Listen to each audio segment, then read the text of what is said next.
You need to stop what you are doing right now. Not because I am being dramatic, not because this is a headline designed to make you click, because there is a 9-0 Supreme Court ruling that directly affects every single person who has ever put a firearm in their vehicle, and the overwhelming majority of gun owners in this country have no idea it exists. And the people who do not know about it are going to keep losing their firearms, their money, and years of their lives to a legal fight they should never have had to face in the first place.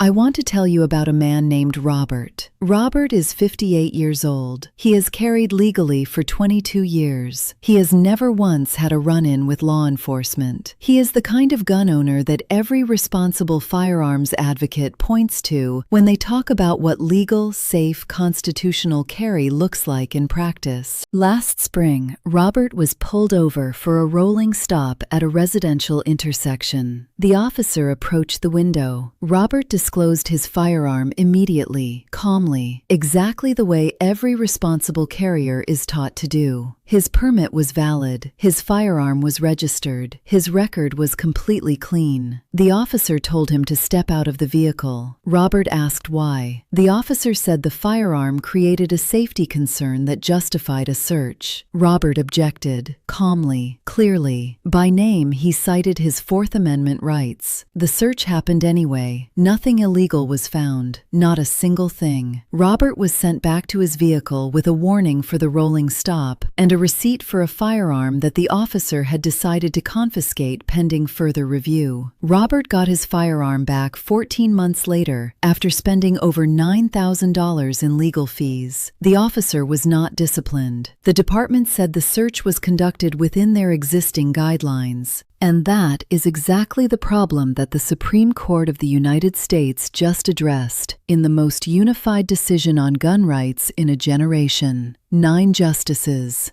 0 dissents. Not a single one of them, from the most conservative to the most progressive member of that bench, disagreed with what this ruling says. When 9 Supreme Court justices agree unanimously on anything involving firearms and police authority, you pay attention. Because that level of agreement does not happen by accident. It means the constitutional line being drawn is not subtle, not debatable, and not something any lower court can quietly ignore anymore. Here is what the court held. Read every word of this carefully. The mere presence of a legally possessed firearm in a vehicle does not, by itself, constitute probable cause to search that vehicle. Let me translate that out of legal language and into plain reality. A legal gun is not a crime. Legal carry is not suspicious behavior, and law enforcement cannot treat either of those things as if they are. Full stop. The court sent a direct, unambiguous message to every law enforcement agency, every department, every officer in the United States. You cannot use a citizen's exercise of one constitutional right as justification to strip them of another. The Second Amendment and the Fourth Amendment exist together. They stand together. A law-abiding gun owner is entitled to both simultaneously, without condition, without compromise, without having to choose between them. Armed does not mean criminal. 9-0. Now here is where I need you to stay with me, because this is where most people watching videos like this one make the mistake that turns a historic Supreme Court ruling into a dangerous false sense of security. You are sitting there thinking this ruling is a force field, that the next time an officer approaches your window, you have a 9-0 Supreme Court decision behind you, and the conversation ends the moment you mention it. It does not end there.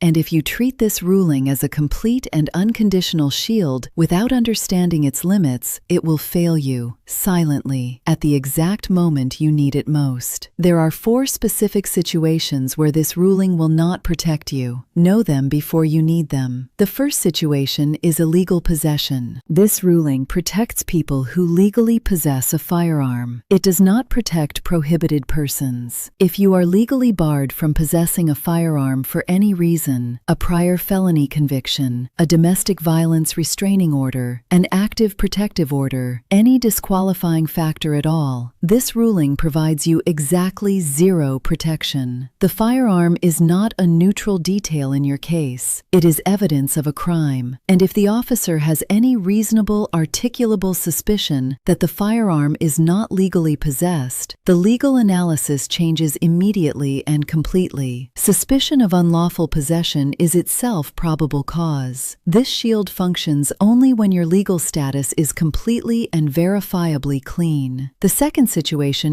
is storage law violations. This is where responsible, law-abiding gun owners get caught, and it is entirely preventable. Many states have specific statutes governing exactly how a firearm must be stored inside a vehicle. Some require it to be unloaded, some require a locked container, some restrict which area of the vehicle it can occupy, some require the ammunition to be stored separately from the firearm itself. If an officer approaches your window and observes a firearm stored in direct violation of your state's storage statute, this ruling will not help you. The officer is not searching based on the presence of a gun. He is searching based on specific, observable, articulable facts indicating a violation of a criminal storage law. That distinction sounds technical. It is the difference between this ruling protecting you completely and this ruling having no relevance to your situation whatsoever. Know your state's storage requirements before you start the engine. This is not optional preparation. This is the minimum standard of responsible carry. The third situation is the combination of factors. The ruling stops officers from using a legal firearm as the sole justification for a search. It does not stop them from using it as one factor among several. If you are pulled over with a legal firearm, but your passenger is visibly nervous and giving contradictory answers to basic questions, and there is an odor of a controlled substance coming from the vehicle, and you are providing inconsistent information about your destination, the officer is not going to argue he searched because of the gun alone. He is going to argue that the firearm combined with the smell, the behavior, and the inconsistent statements collectively established probable cause. He may be legally correct. The Supreme Court did not abolish the automobile exception to the Fourth Amendment. It did not restrict officers from investigating genuine evidence of criminal activity. What it stopped, specifically and precisely, is the use of a lawful firearm as the sole and only justification for a search. Every other factor at that stop still matters. Every other factor can still be used. That line is where this ruling does its real work, and also where it has its real limits. The fourth situation is the consent trap. This is the most dangerous moment of any traffic stop involving a firearm. Not when the officer approaches, not when he sees the gun, not when he asks for your license. The most dangerous moment is when the officer realizes he does not have sufficient legal justification for a search, and he tries to get you to hand it to him voluntarily. He will say something that sounds completely reasonable. He will say something like, "Since you have a firearm in the vehicle, for your safety and mine, do you mind if I just take a quick look?" He will be polite. He will sound professional. Every instinct you have as a cooperative, law-abiding person will tell you to say yes. To prove you have nothing to hide, do not say yes. The moment you say yes, the moment you say sure, go ahead, I have nothing to hide, this 9-0 Supreme Court ruling becomes completely irrelevant to your situation. You have handed the officer a blank check, glove box, trunk, center console, your personal bags, everything. Consent overrides the court. This is not a technicality. This is the foundational principle of Fourth Amendment law. Voluntary consent waives your protection, and that waiver cannot be undone in a courtroom, not even with this ruling behind you. This ruling is a shield. Consent hands that shield directly to the officer. Now I am going to give you the exact protocol, step by step, from the moment the lights appear in your mirror to the moment the stop ends. Step 1. Pull over immediately and correctly. Signal. Reduce speed. Move to the right shoulder without hesitation. A delayed or uncertain pullover creates tension before the interaction even begins. You want zero tension before that officer reaches your window. Step 2. Control the environment. Engine off. Driver's window fully down. If you have tinted rear windows, roll those down too. This removes visual uncertainty before the officer reaches your door. At night, turn on your interior dome light and place both hands flat on top of the steering wheel. Do not reach for your registration. Do not reach for your wallet. Do not move until the officer is standing at your window. An unannounced movement toward your document storage area, especially if your firearm is nearby, is how calm interactions become dangerous ones. Step 3. Speak before you reach. When the officer asks for your license and registration, do not immediately reach for anything. If your firearm is anywhere near your document storage, speak first. Say, "Officer, I want to let you know I have a legally owned firearm in the vehicle. I have my permit. How would you like me to proceed?" That single statement does 3 things simultaneously. It demonstrates complete cooperation. It eliminates surprise. And by asking how he would like you to proceed, you place the decision in his hands, communicating clearly that you are a responsible, protocol-following gun owner, not a threat. Step 4. Know your state's duty to inform law. Some states legally require you to inform an officer immediately that you are carrying. Others have no such requirement. This is not uniform across the country, and it matters enormously. Know your specific state's law before you ever need it. If your state mandates immediate disclosure, comply without hesitation. If your state does not require disclosure and the firearm is not visible, you have no legal obligation to volunteer that information unless directly asked. But if you are asked directly and you lie, you have transformed a routine traffic stop into a criminal matter faster than almost anything else that can happen at that window.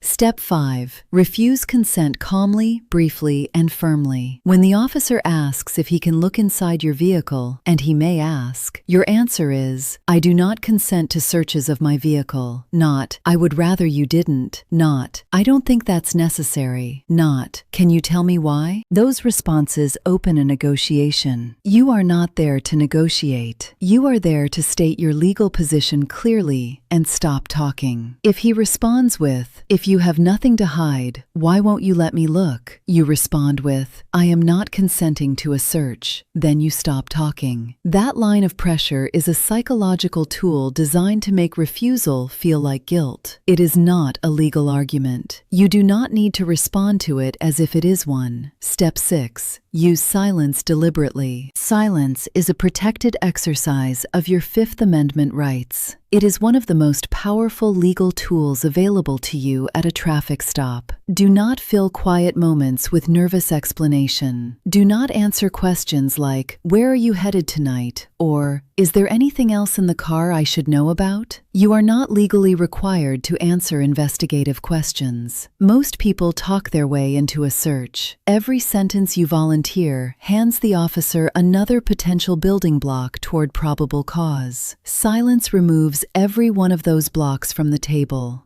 Step 7. If the search happens anyway, do not physically resist. If the officer proceeds after you have clearly refused consent, state once, loudly enough for his body camera, "I do not consent to this search." Then stop. Do not repeat it. Do not escalate. Do not physically interfere under any circumstances. Let the officer's actions become the entire legal story. Every step taken after an unlawful search is now subject to challenge.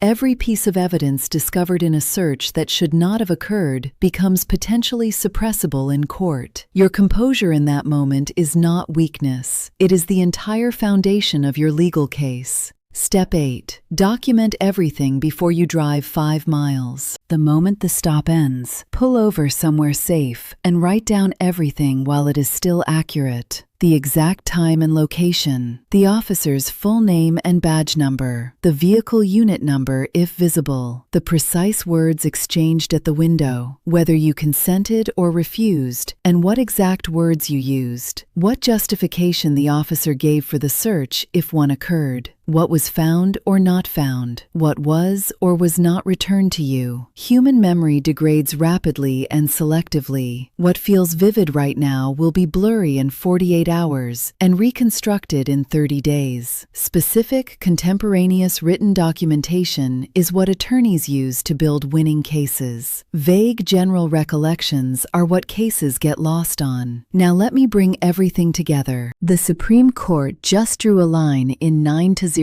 terms. Legal gun ownership is not probable cause. Lawful carry is not suspicious activity. You cannot be forced to choose between your Second Amendment rights and your Fourth Amendment rights. The Constitution protects both, and the highest court in this country just confirmed it in the clearest possible terms. But a court ruling is only as powerful as your understanding of it. Robert did not lose 14 months and $9,000 because the law failed him. He lost them because he did not know what the law actually said before he needed it. You now know. And knowing it, understanding its protections and its limits, having a clear protocol ready before those lights ever appear in your mirror. That is the difference between a traffic stop that takes 8 minutes and one that takes 14 months. Share this video right now with every gun owner you know, not because I am asking you to, because the person who needs this information most is probably not searching for it. They are going to find out they needed it at the worst possible moment, on the side of a road, when it is already too late to prepare. And if you want to know exactly what to do when law enforcement comes to your door and tells you that you are required to surrender your firearm for any reason, that is the next video. I will walk you through every word to say, every right you have, and exactly how to make sure you never voluntarily give up something that the Constitution guarantees you the right to keep. I will see you there.